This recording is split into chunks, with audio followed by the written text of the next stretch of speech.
Okay, so when I'm dealing with planes, the first thing that I want to do is always like have my sculpture kind of right next to my model, right next to my sculpture, so I can kind of relate relationships of size.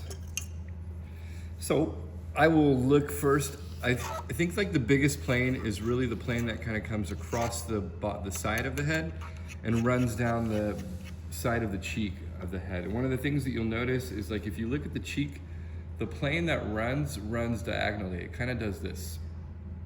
And a lot of people just make like a straight line.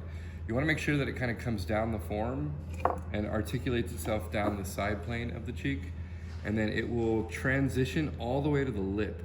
So I kind of use that as like a marker. You'll notice like it's not perfectly straight. If you hold your tool up next to your, I'm gonna try and turn this, next to your sculpture, you're gonna see there's a space right there, right? Because it wants to like curve itself down. So this is the highest point right here, and then it curves down to the base of the jaw. Then there's a little triangle that kind of comes up through here, and that's that flat surface that kind of points right to the zygomatic bone. And then on top of the zygomatic bone is that temporal that kind of runs along the axis of the form. So the really quick thing to kind of note is none of these are actually flat except for this plane right here that makes that little triangle. Everything else has a slight curve to it, which is why I like to use this tool a lot, right? Because it has that flexibility. So the first thing I want to do is come in and like draw. So when I'm ready and I have like all my shapes there, or I have enough clay there, really there isn't enough clay here, but I'm going to do it anyway.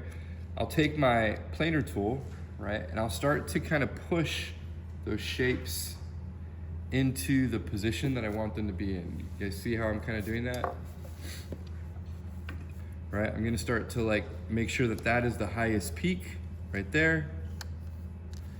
And I'll just kind of lift it up, and you can see the lighting really sucks. You can kind of see how it's starting to smooth out a little bit, okay? And that's kind of the goal for me, is to really kind of push into that plane and then to kind of pull it out. Now, there's a couple of tools I really like. One is this tool right here, the one that looks like a little loop. Right there. This will actually allow me to make like really, really smooth surfaces. So I don't want to pull that much clay off. What I want to do is like even the clay, not with my fingers, with the tool. And if I do this like consistently, I can create like really smooth transitions, and I'll get rid of like any bumpy clay. And this is something that a lot of you guys have issues with, is that you have like really bumpy clay. You can kind of see by dragging across the surface. I wish I could turn those lights. Long enough to turn the lights. So it is what it is.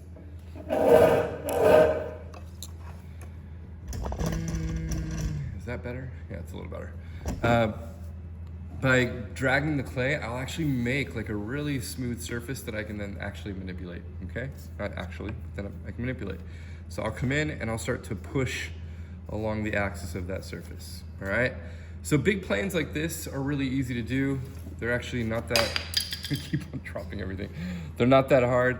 The harder things are these little small planes and then teeth. That's where everyone kind of has problems. So I'm looking at the eye socket, and you can see that there's like a little C curve right here.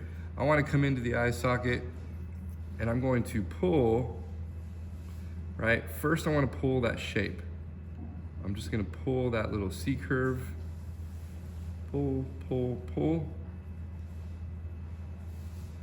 Until it feels like the shape that I'm looking at. You guys see how like the lighting is actually really good here. See the highlight shape?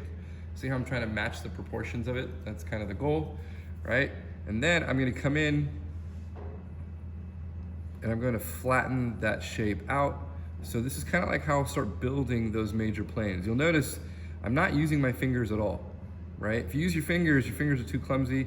They're not really gonna be able to get those shapes accurate in relationship to each other. I can kind of begin to check my width right here, and I know that it needs to get a little bit wider.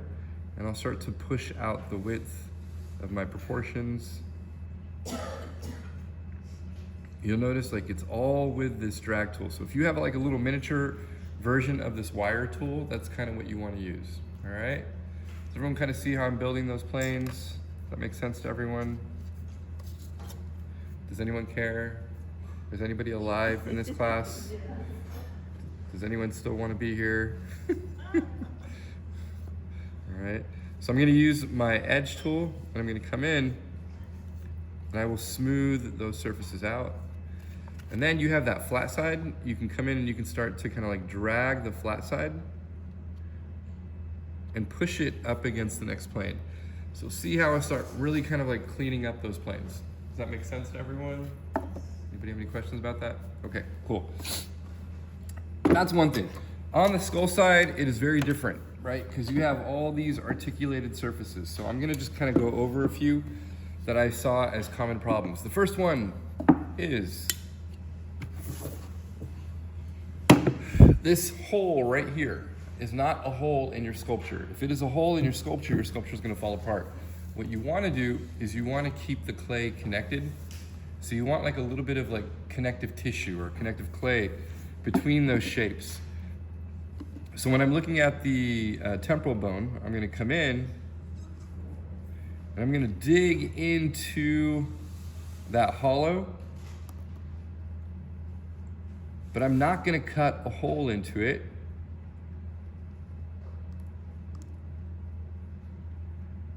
All right, but I wanna give the illusion that there is space. And the only way that I'm gonna create like a really fragile structure, something that feels like it's very bony, right, and soft, is to make sure that I'm sculpting into the silhouette shape, but also giving it that sense of hollowness. So I'm gonna dig the hole beneath the actual form itself. Let me move that to here so you guys can see. Let me move this up. Come on. Everyone kind of see that? Why does my lighting suck? Nope, wrong way. Keep going, keep going. There we go.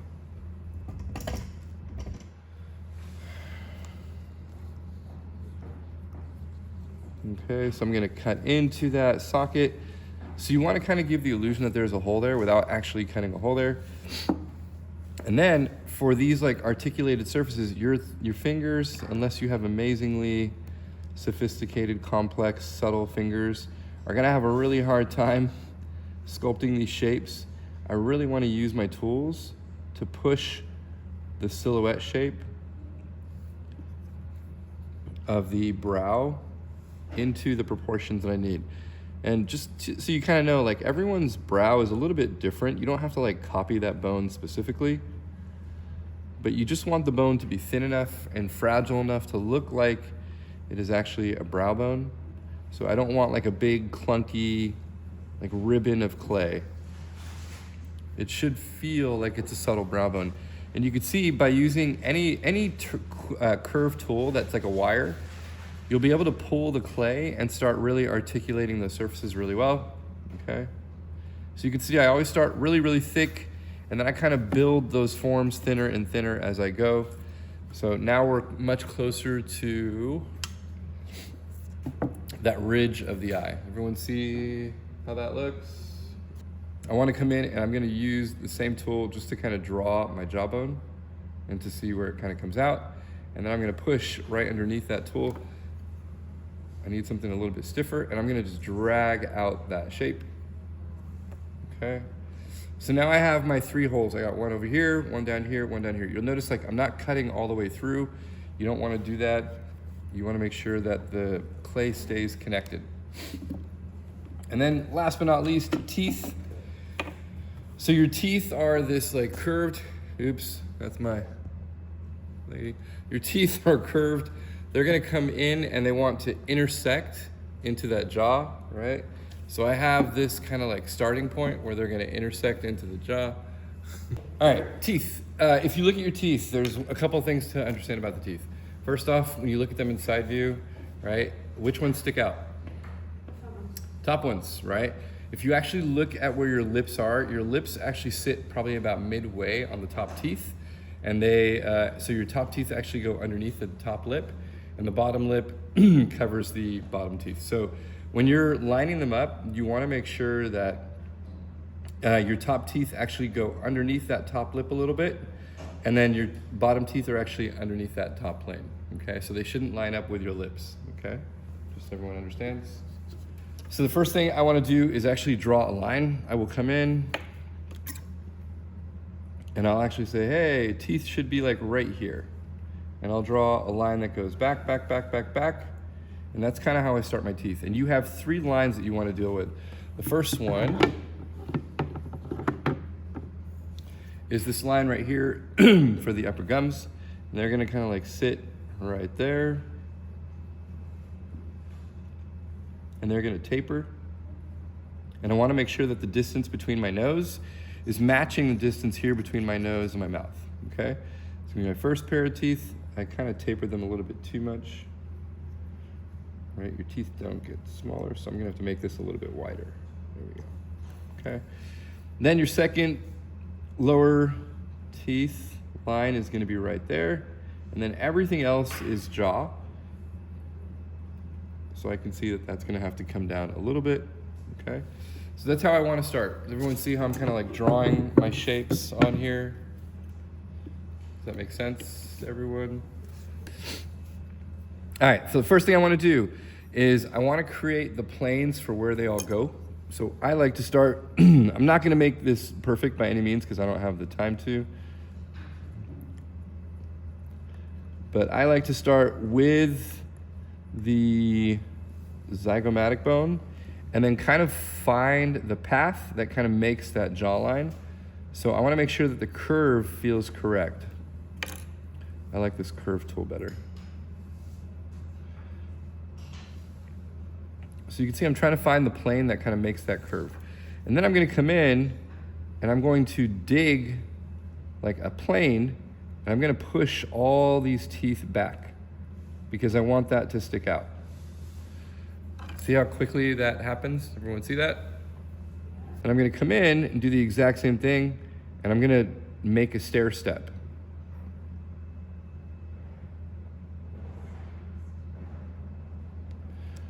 So now I have the top maxilla, right? The bottom teeth, the top teeth, bottom teeth, and then you're gonna have to make like another subtle stair step right here where these teeth kind of intersect. They're gonna make like a little groove right there.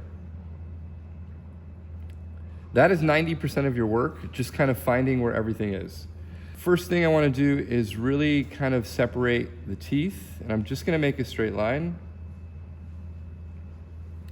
And I want to be aware of like where the first or major teeth are. And you're gonna like chip away at it.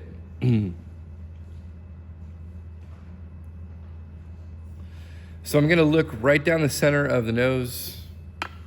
I'm gonna look right down the center of the nose, and I'm gonna mark off which tooth. This one already has center line on it, and I'm gonna count 1, 2, 3, 4, 5, 6, 7, 8. 8 teeth. 1, 2, 3, 4, 5, 6, 7, 8. I'm not a dentist, so I don't remember these things. All right, so you got 8 teeth. So I need 1, 2, 3, 4, 5, 6, 7 gaps, okay? And they're not all equally spaced. So I'm gonna start to like count my gaps. 1, 2, 3, 4, 5, 6, 7. And just kind of space it so I know exactly where the teeth go. Does that make sense to everybody? I don't want to sculpt these out. If I do, it's going to drive me crazy. What I want to do is I just want to subdivide them so I can see exactly what they should look like. There's like a little scoop tool that I like to use. You can also use a wire tool that has like a really tight needle to it. And all I'm going to do is I'm going to start to just kind of like push. This is the first tooth. I'm doing this kind of sideways, so they might be tilted.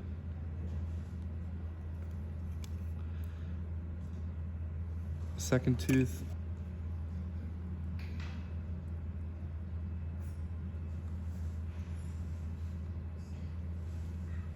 Okay, I will just do those first 3, and then all I will do is I'm gonna start just to kind of like make the shapes and the grooves for where the teeth go.